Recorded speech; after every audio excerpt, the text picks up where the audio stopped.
Le 6 juillet 2024 à Niamey, le premier sommet de l'Alliance des États du Sahel a réuni les chefs d'État du Burkina Faso, du Mali et du Niger.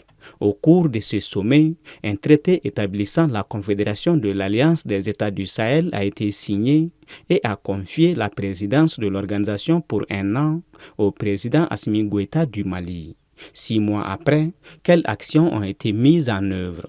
Sur le plan sécuritaire qu'on peut de façon concrète évaluer cette présidence parce que les trois pays, du fait de la création de la Confédération, sont arrivés à un alignement stratégique qui a permis des opérations conjointes avec un commandement plus ou moins cohérent, ce qui n'était pas le cas des tentatives précédentes, à l'exemple de la force conjointe du G5, et même la collaboration bilatérale avec des forces armées étrangères. Donc, ce qu'on peut dire sur le plan sécuritaire, c'est que véritablement, les États sont parvenus à cet alignement stratégique sur le plan sécuritaire. Les opérations conjointes en témoignent. Il y a aussi quelques campagnes militaires qui ont eu beaucoup de résultats positifs.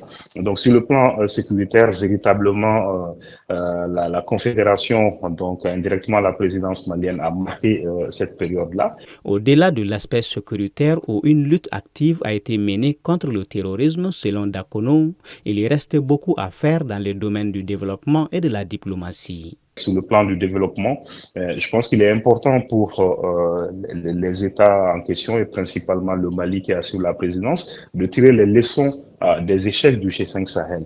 Le G5 Sahel, on se rappelle, avait également des projets de développement très ambitieux, une autoroute et un chemin de fer qui quittait N'Djamena pour Nouakchott en passant par Niamey, Ouaga, Bamako, et également d'autres projets d'infrastructure. Et je pense que c'est ce projet qui avait été trop ambitieux n'a pas eu les financements escomptés. Je parle par exemple du programme d'investissement prioritaire du G5 à l'époque.